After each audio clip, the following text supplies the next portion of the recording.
to the Magic of Joy channel.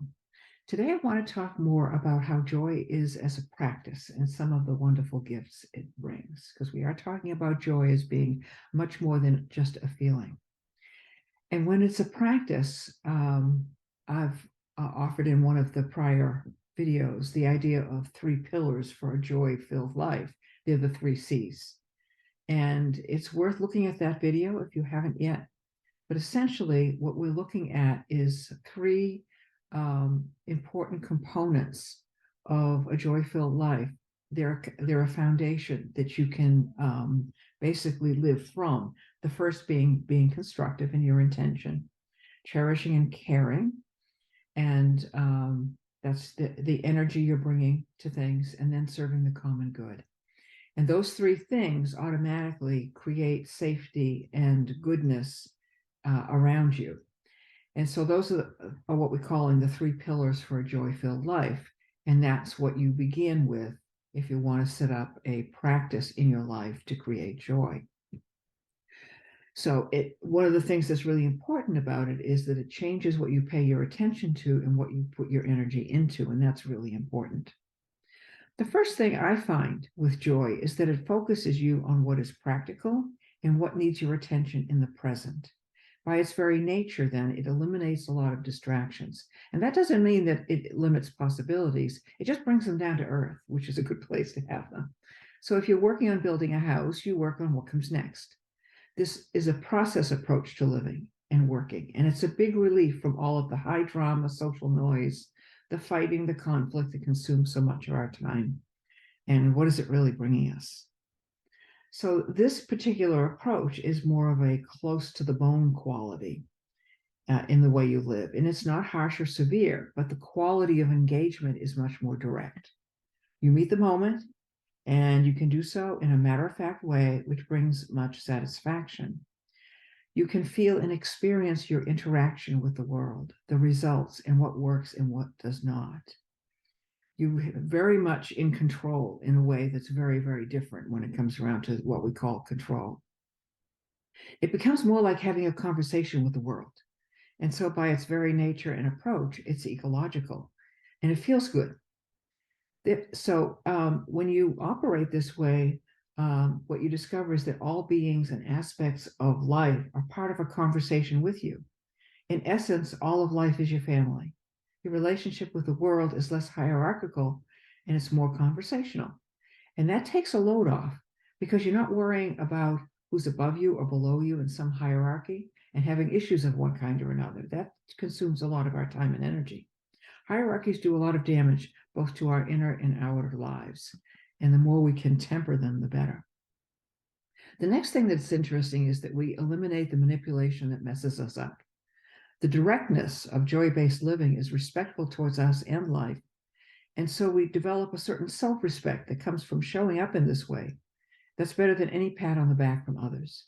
We automatically build self-love because we enjoy showing up in life to create joy. Joy is its own reward, as is creating it. Thich Nhat Hanh offered the suggestion, I hope I pronounced his name correctly, walk as if you're kissing the earth with your feet. And I think that's just beautiful. There is that quality in approaching life in this way. We are kissing each moment with our attention and participation, and we give to each moment what we can, and to the best of our ability, what is needed and appropriate. There's nothing else, and there's no need to pretend all the time. Think about how much time and energy is taken to pretend that something is okay when it's not, or feels good when it does not, or is good when it's not. What could we do with all that time and energy? The next thing I've discovered with a joy practice is that life becomes lighter. A joy practice sticks to the knitting of daily life, and that comes first. And when we do that, we have a greater chance of making life work because we're taking care of our needs. When we do so, there's little need to be unhappy or to escape. Drama and escape are consuming so much of our time and energy that daily life feels increasingly precarious because we can feel and often know that our basic daily needs are vulnerable. When we flip the script and put daily life first, then a lot of fear can be removed from our lives. In order to do this well, we need a close connection to our home and our physical space in the world. We can deal with daily concerns with fewer distractions and greater satisfaction. And at the end of the day, we can know that the day's work is done. Not like now, where the work is never done, because work has increased in scope and is now global. We still only have 2 arms and 2 legs and a certain number of hours in the day. That hasn't changed and it's not going to. The fourth thing that I've noticed is, and that comes from what we were just discussing, a joy practice, because it is practical, gets real. Joy does not fight reality, it works with it. Therefore, there's no enemy to speak of. If you're not fighting reality, then there's nothing to fight about, is there? Have you noticed how much fighting we have going on about what is real and what is not? Is that not a tip-off that something is being fought about that really is not real? If you and I are looking outside and it's raining, and I say to you, it's raining, and you say, it sure is, we've just had an exchange about something that's real. There's nothing to fight about. So it begs the question, why do we have so much fighting? And what that is not real is being fought about, and why? One of the beauties of a joy practice is that it focuses on the present, needs, reality, and experience, and the rest is not a big concern. It's grounded. We need more grounded. We have lost contact with what grounded is to such a point that we're at risk of not being able to find our way out of the house of mirrors. A joy practice helps you get your feet back on the ground, and that's important. And fifth, a joy practice is high on satisfaction.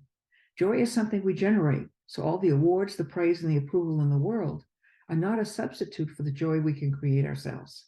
Isn't it interesting how much we're conditioned to compete for rewards that are always more scarce than people?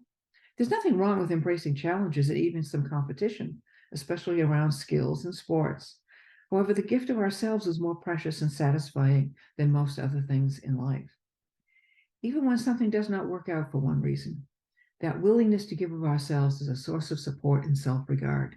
And the knowledge we get about ourselves when we do give the gift of ourselves is very important. So a joy practice by its very nature is self and other honoring without a lot of drama, rules, and roles. It's practical, it's real, it's direct, it's lighter, and it's more satisfying. It's easier to be ourselves, and it makes that more rewarding. It brings us a natural and honest self-regard and self-love, which then makes it easier to extend that towards others. There is little pretense, and that can be a relief. Joy allows us to fully experience each moment.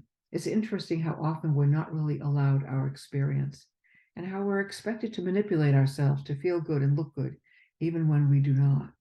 That form of self-rejection is unnecessary and unwelcome when you develop a joy practice. So thank you for watching this video with me. I hope you've enjoyed learning more about how joy can transform your life. And if you found it helpful, please give it a thumbs up and share it with your friends and loved ones and others that you think could benefit from it.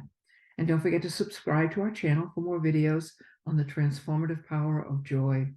I'll be back soon to give you more information about how joy as a practice and compass can transform your life. Stay well and joyful until then, and thanks for listening.